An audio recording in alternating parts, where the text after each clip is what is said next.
আসসালামু আলাইকুম রহমতুল্লাহ। শিশুকালের পাঠ্য রাখাল এবং বাঘের গল্প।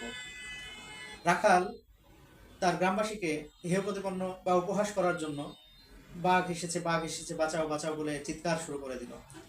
গ্রামের লোকেরা আসলো, এসে দেখলো যে বাঘ আসলে আসেনি। কিছু দূরে রাখাল গাছের ডালে বসে হাসছে, মজা নিচ্ছে।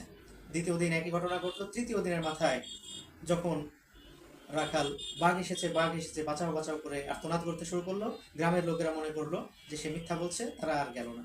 রাখালের সকল ছাগলগুলো বাঘ এসে খেয়ে ফেললো এবং রাখালকেও মেরে ফেললো। আমরা এই গল্প এই পর্যন্তই জানি, কিন্তু গল্পের দ্বিতীয় পার্ট আজকে আপনাদের সঙ্গে আমি বলতে চাই। প্রথম পার্টে রাখালও মারা গেল, এই ছাগলগুলোও মারা গেল। এরপরে যখন গ্রামবাসীরা এগিয়ে আসলো না, তারপরে কি হয়েছিল চলুন জানা যাক। এরপরে পরের দিন রাখাল যে মারা গেল, তার পরের দিন গ্রামের লোকদের উপরে এসে বাঘ হামলে পড়লো। যত গৃহপালিত পশু ছিল তাদেরকে খেয়ে ফেলতে শুরু করে দিল।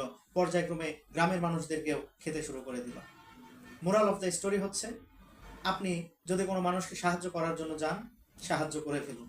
আপনি যদি মেজারমেন্ট করেন যে আসলে তাকে সাহায্য করতে হবে নাকি হবে না, কতটুকু করতে হবে, এই কাজটি যদি আমি করি, তাহলে পরের দিন আমার আপনার সঙ্গেও সেই একই ঘটনা ঘটবে না, তার কোনো ঠিক নাই।